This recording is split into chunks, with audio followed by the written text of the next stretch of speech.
In his whirlwind post-conviction tour to rehabilitate his image, the reality that's defining his image, Donald Trump's latest stop yesterday was over on Dr. Phil's Primetime. He sat down one-on-one with the one guy who arguably could give him a real run for his money in a race to be the biggest phony baloney on television. In this interview, Trump kind of insults his wife's intelligence by suggesting that somehow the words that have been used to describe his behavior are worse than the behavior itself. You'll see the disastrous results of this exchange as we see the unbelievable interview that's going to happen in a few moments. Let's first take a look at how it all started on Dr. Phil's Primetime. It's a psychological interview that you're doing too. You're sort of being my psychiatrist. You've been called every name in the book. Why do you subject yourself to this? What do you say to yourself when the crowds aren't cheering? What is the hardest, darkest moment? There's an addiction to revenge. Nobody would fault you. You can say, it ends here. It ends with me. I don't think I've ever said this on air before. I traveled to Mar-a-Lago to sit down one-on-one with President Trump for an unfiltered, no-holds-barred interview. And I promise you, no topic was off limits. It's an honor to be with you. Let me just say, it's great looking at that logo. I've seen that sucker a long time. Yeah. You look well. I feel good. Do you? Feel good. No pressure. Yeah. It's nice to lead a life of no pressure whatsoever. Yeah. Corruption surrounded by corrupt judges and corrupt politicians. Other than that, there's no pressure. Part of Donald's delusion is to suggest that his behavior, the way it's described, is somehow worse than the actual behavior itself. It's a deflection. He makes no connection between the two, which is really a classic case of narcissism.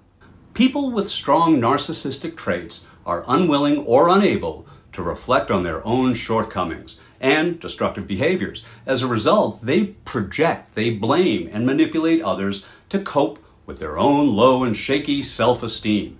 Manipulation tactics include deflecting, attacking, and putting others into defensive mode, lying about others being worse and themselves being better, victim blaming, and playing the victim. Well, Dr. Phil somehow missed this analysis in his recent televised session. Keep that in mind as we apply that psychological profile to the interview you're about to see. So get ready for an unforgettable exchange between our national embodiment of narcissism and our national embodiment of psychological quackery. And you might want to be laying down on a couch when you see this. But it has to affect my family.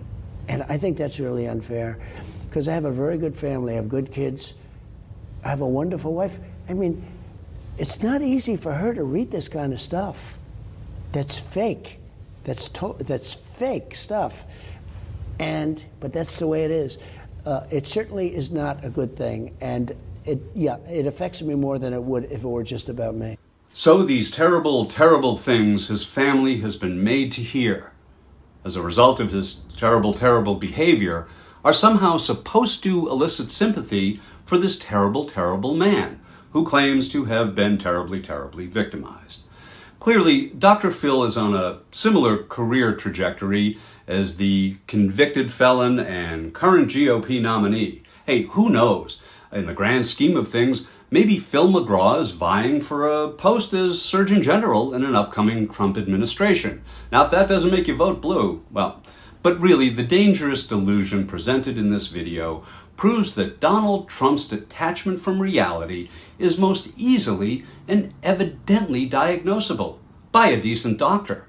And as with all incurable narcissists, and I don't need to check with Dr. Phil on this one, it's the people around them, the innocent people, who suffer the most. Why, just look at how sad they are.